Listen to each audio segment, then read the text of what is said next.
Okay dear students, this is a last topic of laws of perfect gases. इसमें हम सीखेंगे कि entropy में चेंज कितना हो रहा है।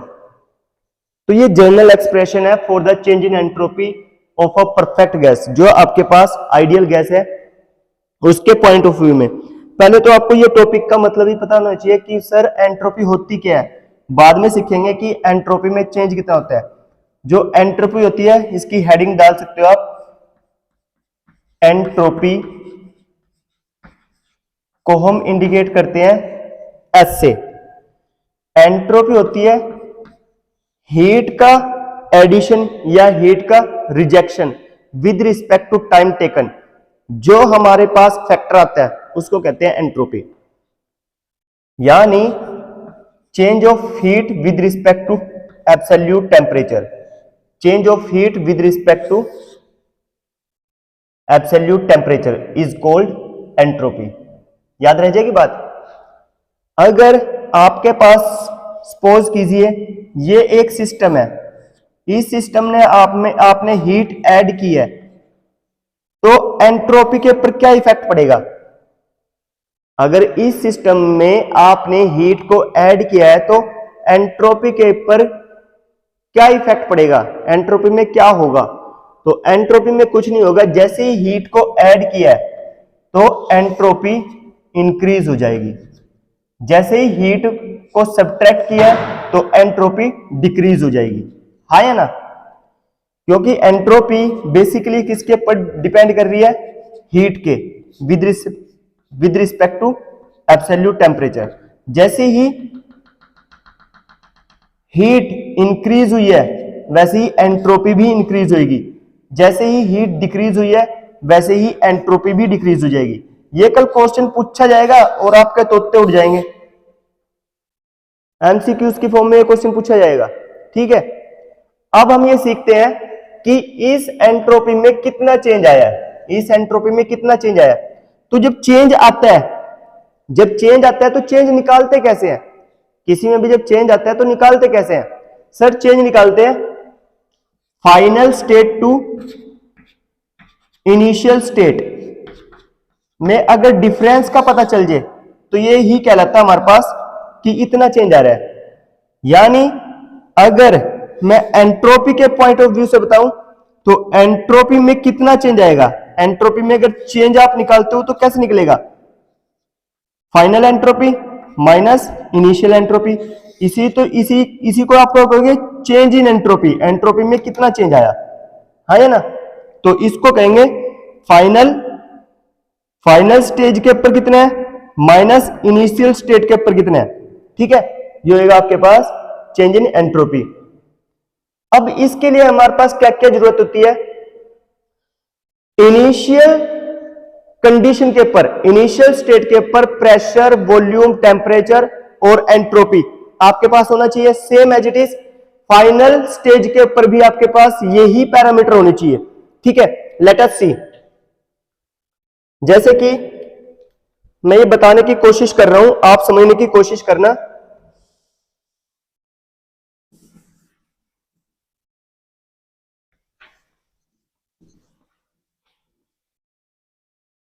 Late P1, V1, T1 and S1, ये जो पैरामीटर है ये इनिशियल स्टेट के ऊपर है। ये है इनिशियल स्टेट के ऊपर, initial state of a process. ये इनिशियल स्टेट है ऑफ अ परफेक्ट गैस। एक परफेक्ट गैस की ये इनिशियल स्टेट है। सिमिलरली ये आपकी क्या है, फाइनल स्टेट है। ये क्या है, फाइनल स्टेट आफ्टर हीटिंग। ये क्या है, final state of a gas after heating. ठीक है, अब मुझे तो ये चेक करना है S2 माइनस S1 मतलब change in entropy. Change in entropy ये मुझे डिफाइन करना है। ठीक है, बात को समझना। अगर हम law of conservation of energy to the gas apply करते हैं तो law of conservation of energy क्या कहती है कि total heat added is equal to total heat rejected. यही होते हैं ना, total input is equal to total output. यही तो law of conservation of energy का होता है, यानी एनर्जी कितनी इन हुई है और कितनी एग्जिट हुई है, यह है law of conservation of energy. यानी फर्स्ट लॉ ऑफ थर्मोडायनेमिक्स भी यही कहता है। तो let us see when using the law of conservation of energy to the gas,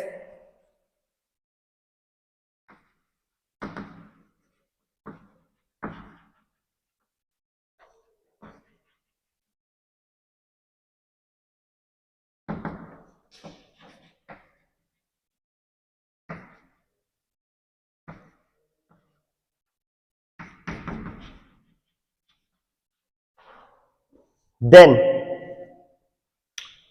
by using first law of thermodynamics,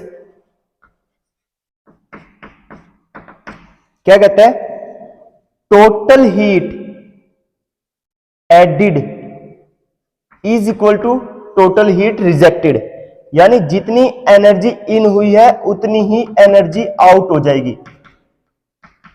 ये according to first law of thermodynamics है।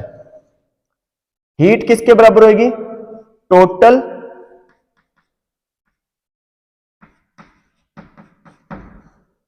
Heat is equal to change in internal energy plus work done. हाँ या ना, ये होते ना भाई, कोई सिस्टम है, ये कोई सिस्टम है आपके पास, आपने हीट दी है, इसको हीट दी है, तो हीट दी है तो इसमें ये आउटपुट भी तो देगी, कुछ ना कुछ आउटपुट मिलेगा। तो हीट क्या है, हीट एक इनपुट है। मान लीजिए मेरे पास ये इनपुट है 100, तो आउटपुट भी 100 ही आना चाहिए, लेकिन एक्चुअल में ऐसा होता नहीं।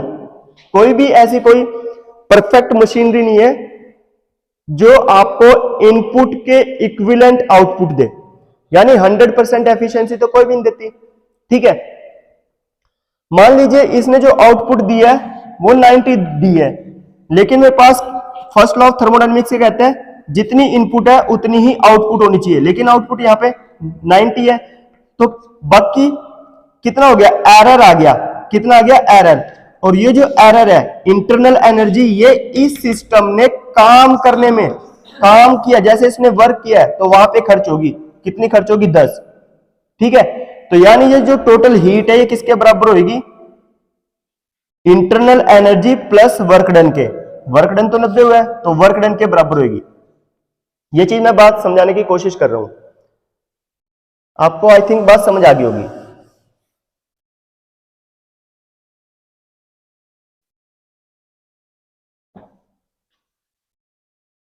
अगर मैं सिलेक्ट करता हूं कोई भी जो आइडियल गैस है, वो उसकी जो मास है वो यूनिट है, 1 किलो है।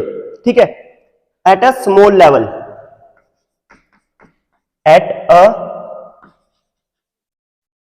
स्मॉल लेवल, यानी that means taking 1 kilogram of a gas.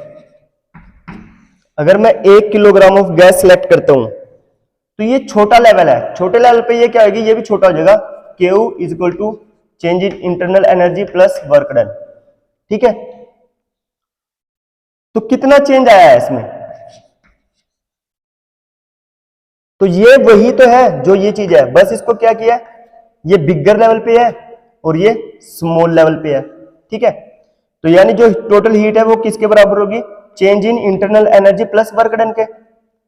अगर इस इक्वेशन को, इक्वेशन नंबर 1 मान लीजिए, इस इक्वेशन को मैं बोथ साइड से डिवाइड करता हूं बाय एब्सोल्यूट टेम्परेचर, डिवाइडिंग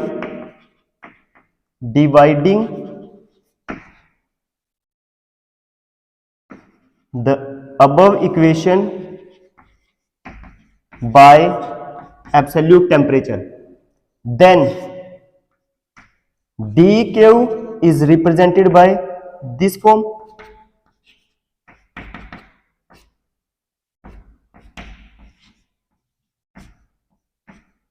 ठीक है, यहां पे वैल्यू पुट कर लीजिए इनकी। डी क्यू कितना होता है, डी क्यू होता है M C P into D T. Okay, ये मत पुट कीजिए। We know that change in heat with respect to absolute temperature is called entropy. क्योंकि एंट्रोपी क्या होती है, एंट्रोपी होती है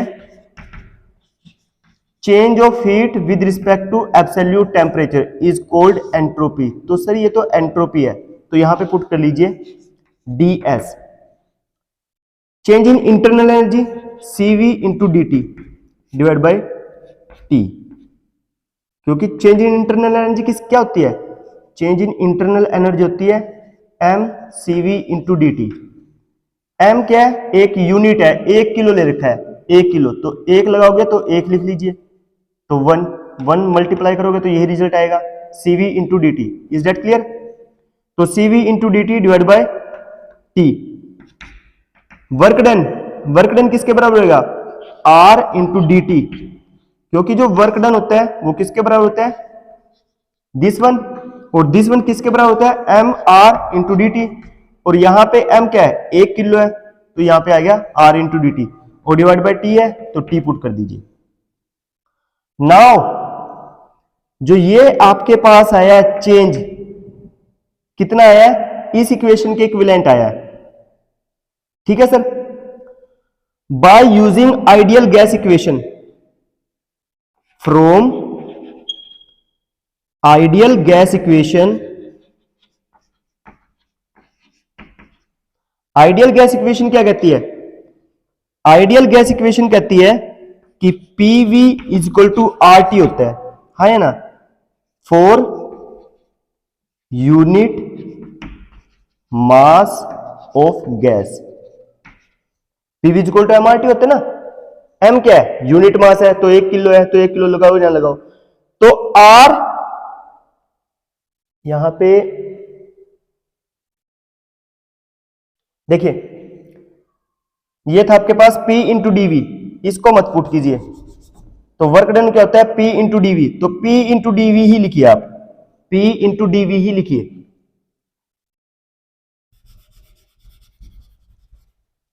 पहले आप P इंटू डीवी ही लिखिए, डिवाइड बाई टी, लिख दिया। तो देखिए P यहां पे है, P डिवाइड बाई टी किसके इक्विवेलेंट है, P, अगर ये T यहां पे मल्टीप्लाई है, इधर लिखूं तो P divide by T is equal to R divide by B, हाँ या ना, ऐसे लिख सकता हूं। तो P divide by T is equivalent of R divide by B, putting the value of P by T in this equation. तो P by T की वैल्यू R बाई बी यहां पे पुट कर लीजिए। After putting the value of, after putting the value of P by T in above equation, we get, आ रहा है ये, आ रहा है ये, we get ds, ds cv into D T divide by T plus P by T R by B लिख लीजिए, are by B, ये आ गई, ये इक्वेशन आ गई आपके पास। ds किसकी फॉर्म में आ गई, इसकी फॉर्म में आ गई, cv दिस वन और दिस वन। अब इस इक्वेशन को आपने आगे फर्दर सोल्व करना है और इंटीग्रेट करना है दोनों साइड, क्योंकि स्टेट कहां से कहां तक है, इनिशियल से लेके फाइनल तक, यानी आपके पास जो प्रोसेस स्टार्ट हो रहा है वो इनिशियल टू फाइनल। तो after integrating from lower limit to higher limit, तो आपके पास जो ds आएगा, ds आएगा cv into D T divide by T plus R into d v divide by v. Integrating the above equation, इस equation को integrate करने पर, integrating on both side from lower limit to higher limit, मतलब initial position to higher position. जब आप इसको integrate करोगे तो ये इंटीग्रेशन का सिंबल है, तो इसको आपने इंटीग्रेट कर दिया। यहां पे विद रिस्पेक्ट टू एंट्रोपी हो रहा है, तो entropy initial to entropy final. यहां पे integration with respect to time, with respect to temperature हो रहा है, तो initial temperature to final temperature. यहां पे integrate with respect to volume हो रहा है, तो volume initial volume to final volume. Is that clear? हाँ या ना? अब ध्यान से देखियो, जब आपने इंटीग्रेट ऑफ dx करना होता है तो x की वैल्यू आती है, तो जैसे इसकी इंटीग्रेशन करनी है तो ये s आएगा, और लिमिट कहां से कहां तक आएगी? s1 to s2। इसकी जब इंटीग्रेशन करते हैं तो इंटीग्रेशन कर रहे हैं with respect to absolute temperature, यानी टेम्परेचर वाले टर्म्स को तो आपने इंटीग्रेट करना है विदाउट टेम्परेचर, जो भी वैल्यू है वो कांस्टेंट होती है, तो ये यहाँ पे कांस्टेंट है और कांस्टेंट को हम बाहर निकाल लेते हैं चुपचाप, और इंटीग्रेशन होती है सिर्फ और सिर्फ इसी की, dt upon T. Same as it is यहाँ पे वॉल्यूम के विद रिस्पेक्ट में हो रही है, तो इसी में होगी इंटीग्रेशन। ये r क्या है? कांस्टेंट है, इसको बाहर निकाल ली चुपचाप, और लिमिट आपने पुट कर दी dv divide by v। We know that, integration का मैं आपको रूल बता रहा हूं, इंटीग्रेशन होती क्या है। इंटीग्रेशन अगर किसी की ऐसे दे रखी है, x की पावर n है, और विद रिस्पेक्ट टू x आप इंटीग्रेट कर रहे हो, तो ये इसका फॉर्मूला है कि integration n plus 1 divide by n plus 1। अगर इंटीग्रेशन करनी है 1 by x into D x की, तो क्या होता है? log x होता है, ठीक है। अगर इंटीग्रेशन करते हैं इस फॉर्म में तो ये आता है रिजल्ट, अगर इस फॉर्म में करते हैं तो ये रिजल्ट आता है। ये आपको बात याद रहनी चाहिए, इसको आप कहते हैं log x। नहीं याद रहती तो वो आपकी सिरदर्दी है। तो यहां पे जो s की वैल्यू आई है, s एक बार तो आपके पास इनिशियल है, एक बार फाइनल है, तो जब इसमें से हम इसको सोल्व कर रहे होंगे तो ये फाइनल माइनस इनिशियल लिखा जाता है, तो फाइनल माइनस इनिशियल, तो ये आ गया चेंज इन एंट्रोपी। एंट्रोपी में कितना चेंज आया? फाइनल में से इनिशियल को आपने सब्ट्रैक्ट कर दिया तो ये चेंज आया, और ये चेंज किसके इक्विवेलेंट है? वो इसके इक्विवेलेंट है जो राइट साइड में आपके पास इक्वेशन है। तो CV 1/t है, तो 1/t क्या होती है? log t, तो 1/t log t, और उसकी लिमिट कितनी है? अप्रोच कर रही है lower limit to higher limit, plus r log, ये क्या है? 1/x into D T, 1/x into D T की ही इसको फॉर्म में लिखो, तो यह क्या आएगा? log x, x क्या है? v, और इसकी लिमिट कहां से कहां तक है? v1 टू v2, ठीक है सर। जब इसको आपने सोल्व किया तो ये हो गया s2 minus s1 is equal to CV। अब देखिए log t है, t का मान जैसे ही पुट करोगे तो final minus initial, log final minus initial, plus r log final minus initial in the form of volume. जैसे इसको सोल्व करोगे तो CV, ये log इसके साथ ही मल्टीप्लाई होगा, यही log इसके साथ ही मल्टीप्लाई होगा, एज इट इज हेयर, हाँ है ना। तो सोल्व कीजिए, ये आ गया आपके पास आएगा log t2 minus log t1 plus r log v2 minus log v1। और सर आपको ये बात याद रखनी पड़ेगी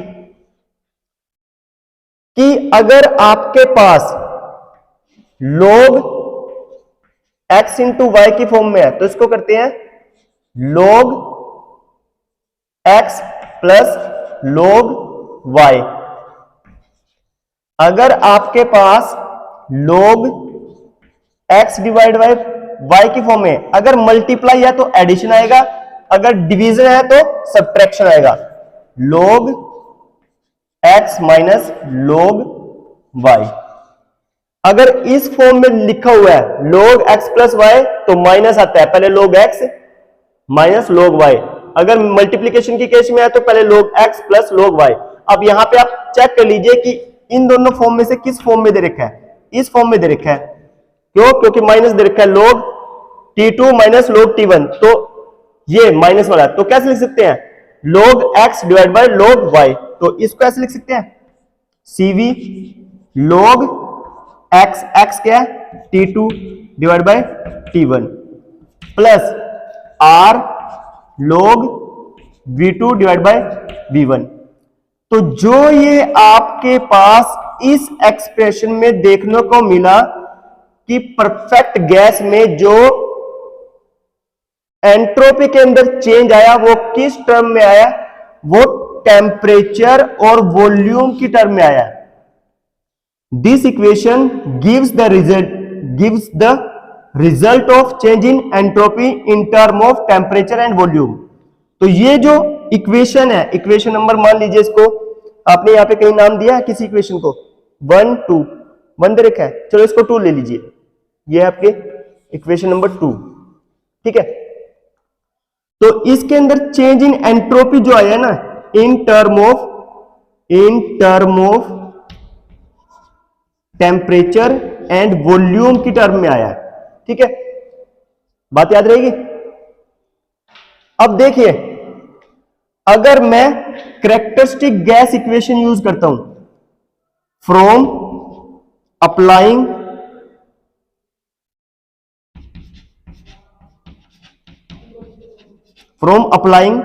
कैरेक्टरिस्टिक गैस इक्वेशन, अगर मैं इस गैस इक्वेशन को यूज करता हूं तो गैस इक्वेशन क्या कहती है, कैरेक्टरिस्टिक गैस इक्वेशन कहती है P1 V1 divide by T1 is equal to P2 V2 divide by T2, और इसको ऐसे लिख सकता हूं T2 divide by T1 is equal to P2 V2 divide by P1 V1, हाँ या ना, लिख सकता हूं।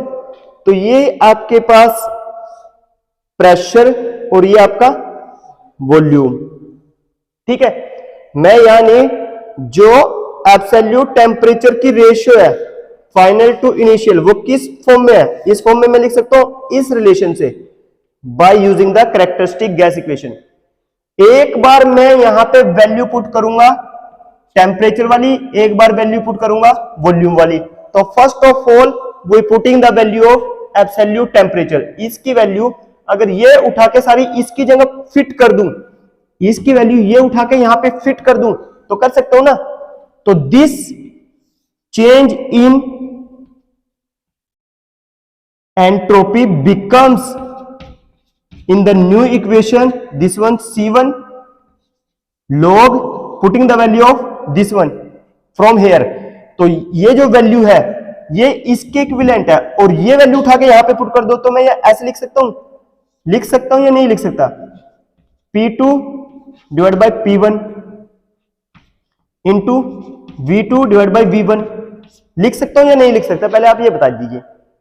लिख सकता हूं ना, हाँ या ना, यस और नो, लिख सकते हैं सर, तो लिख सकते हैं, तो चिपका दिया into R log n V2 divide by V1, okay.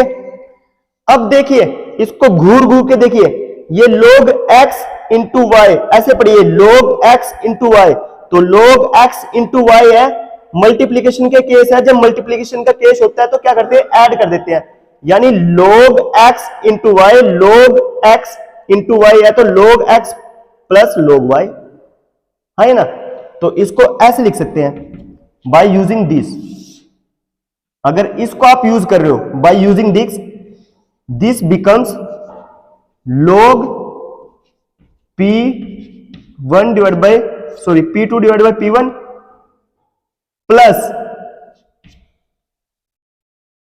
CV log V2 divide by V1 लिख सकते हैं या नहीं लिख सकते? बताइए, आप बताइए, लिख सकते हो ना?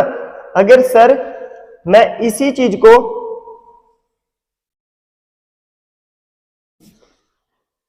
ये जो लोग है, ये लोग x की वैल्यू कितनी है? x की वैल्यू है P2 divide by P1, y की वैल्यू कितनी है? y की वैल्यू है V2 डिवाइड बाई V1। तो इनको ऐसे नहीं लिख सकते, log x, x क्या है? P2 divide by P1 plus log y क्या है? V2 divide by V1। तो मैंने तो वही लिखा, log प्रेशर की फॉर्म में, log वॉल्यूम की फॉर्म में, CV इसके साथ भी मल्टीप्लाई होगा, CV इसके साथ भी मल्टीप्लाई होगा, तो CV को इसके साथ भी मल्टीप्लाई कर दिया, CV को इसके साथ भी मल्टीप्लाई कर दिया, कोई गुना किया? तो ये ऐसे लिख सकते हैं, plus R log V2 divide by V1। अब इसे घूर घूर के देखिए, ये भी आपके पास लोगारिथम वॉल्यूम की फॉर्म में है, ये भी लोगारिथम वॉल्यूम की फॉर्म में है, तो इसको खींच के बाहर नहीं निकाल सकते। अंदर क्या बचेगा आपके पास? CV plus R into log V2 divide by V1, हाँ है ना? तो इसको ऐसे लिख सकते हो, CV log P2 divide by P1 plus CV plus R, ये कॉमन, और अंदर ये आपके पास आ गया log V2 divide by V1, हाँ है ना? आ रहा है ये? आ रहा है ये?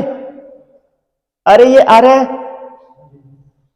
तो ये आ गया, मतलब मैंने ये कॉमन निकाल लिया। देखो ये और ये इस इक्वेशन में से उठा के खींच के बाहर निकाल दिया, खींच के बाहर निकाल दिया, अंदर क्या बचेगा? CV plus R, CV plus R ये बच गया। तो इसकी जगह ये कहीं ना कहीं मैंने पढ़ा था, कहां पढ़ा था? मैंने पढ़ा था सर कि CP minus CV equal to R होता है, तो CP किसके इक्विवेलेंट होएगा? CP होएगा CV प्लस R के, तो यानी CV प्लस R किसके बराबर होएगा? CP के। CV प्लस R किसके बराबर होएगा? CP के। तो यहां पे अगर मैं इस वैल्यू को पुट कर दूं कि भाई जो CP होता है वो CV प्लस R के होता है, तो कोई गलती तो नहीं होगी? तो इसकी जगह ये वैल्यू पुट कर दो तो गलती से भी गलती नहीं होगा।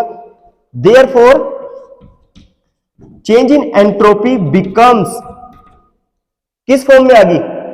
CV log pressure plus CP log volume, तो CV log प्रेशर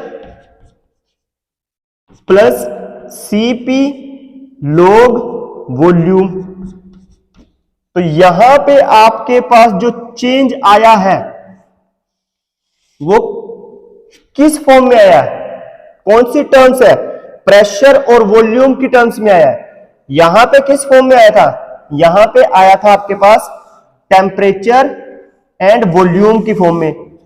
यहां पे टेम्परेचर और वॉल्यूम की फॉर्म में आया था, यहां पे प्रेशर और वॉल्यूम की फॉर्म में आया। अब अगर इसी इक्वेशन में, इक्वेशन नंबर सेकंड में ही, इक्वेशन नंबर सेकंड में ही मैं वॉल्यूम की वैल्यू लिखूं, वॉल्यूम की वैल्यू को पुट करूं, तो ये इक्वेशन इस प्रकार से लिखी जा सकती है। कैसे? Equation number second becomes in the new form of this one. कैसे? अगर इस इक्वेशन को मैं उठाता हूं और यहां पे रिप्रेजेंट करता हूं, S2 minus S1 is equal to CV log किसमें है? Temperature plus R log volume है। यस सर वॉल्यूम है।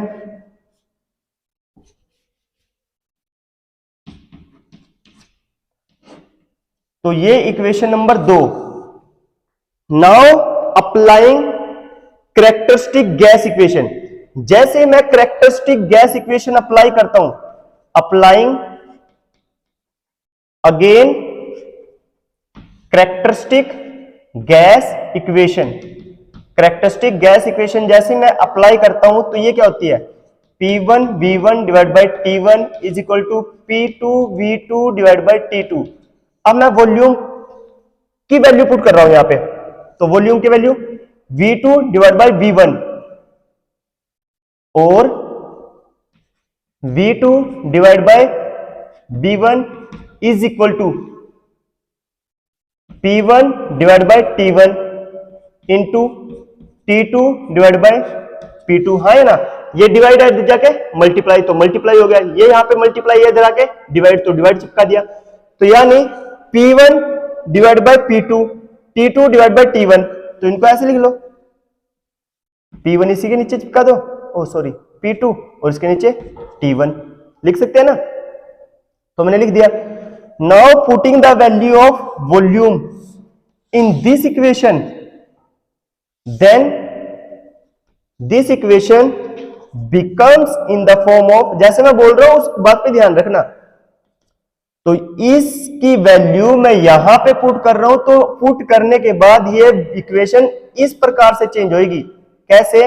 वो ऐसे चेंज हो रही है, CV log temperature plus R log volume की वैल्यू चिपका दो, तो वॉल्यूम की जो वैल्यू है वो कितनी है, P1 divide by P2 into T2 divide by T1। हाँ है ना, चिपका दी। अब ये क्या है, x into y, x into y, x into y, तो x इंटू वाई कौन सा रिलेशन था, वो है ही नहीं वहां पे, दोबारा लिख देता हूं। अगर आपको पता है तो ये भली बात है, आपको याद रहना चाहिए। अगर log x इंटू वाई है तो इसको सोल्व करते हैं, log x plus log y। अगर यही log डिवीजन के केस में है तो log x minus log y लिखा जाता है। एडिशन के मल्टीप्लीकेशन के केस में ऐड होता है, डिवीजन के केस में सब्ट्रैक्ट होता है। ठीक है, now this equation written in the form of S2 minus S1 is equal to CV log temperature plus R log P1 divide by P2 plus R log T2 divide by T1। हाँ है ना, तो लिख दिया sir. अब देखिए यहां पे भी टेम्परेचर है, यहां पे भी टेम्परेचर है, लेकिन सर यहां पे हायर टू लोअर है, लेकिन यहां पे दोनों में सेम है, दोनों से मैं तो मजे। तो क्या करेंगे, इस log T2 divide by T1 को खींच के बाहर निकाल लो। तो जैसे आपने इसको खींच के बाहर निकाला, log n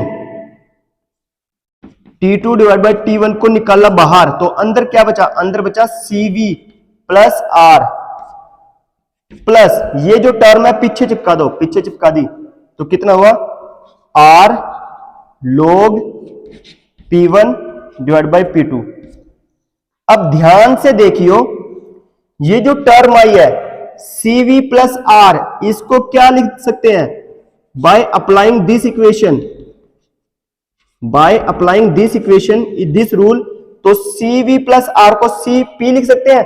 तो ये आ गया आपके पास CP into log n T2 divide by T1 plus R log n। अब यहां पे ध्यान से देखियो, ये है इनिशियल टू फाइनल। अगर मैं फाइनल टू इनिशियल करूं, क्योंकि हर एक केस में फाइनल टू इनिशियल आ रही है, फाइनल टू इनिशियल आ रही है, फाइनल टू इनिशियल आ रही है, final to initial, final to initial, लेकिन यहां पे क्या रहा, रेसिप्रोकल हो रहा है, उल्टा हो रहा है। उल्टे को जब सुलटा बनाते हैं, उल्टे को जब सीधा करते हैं, तो साइन चेंज होता है, कन्वेंशन चेंज होती है। यहां पे प्लस है तो माइनस हो जाएगा, जब मैं इसको सीधा करूंगा तो ये प्लस की जगह क्या हो जाएगा, माइनस। ये रूल है, अगर नहीं पता तो सीखना पड़ेगा, P2 डिवाइड बाई P1। ठीक है, तो यहां पे प्लस की जगह ये माइनस शिफ्ट हो जाएगा। ठीक है, तो डियर स्टूडेंट्स, हमने ये सीखा कि एंट्रोपी में change in term of pressure volume, pressure temperature and temperature और वॉल्यूम, इनके केसेस में सीखा। यहां पे टेम्परेचर और वॉल्यूम के केस में कितना चेंज आया है, वो इतना है, यहां पे प्रेशर और वॉल्यूम के विद रिस्पेक्ट में कितना चेंज है, in term of pressure and volume, in term of temperature and volume, in term of temperature and pressure. तो कितना चेंज आ रहा है, वो इतना चेंज आ रहा है। तो ये बात आपको ध्यान रखनी है, ठीक है। तो ये था हमारा last topic regarding this perfect gases जो आपके पास था। अब न्यूमेरिकल सॉल्व करते हैं। कोई डाउट है तो आप पूछ सकते हो, नहीं तो आगे मूव ऑन करते हैं, गो टू न्यूमेरिकल। पूछना है कुछ?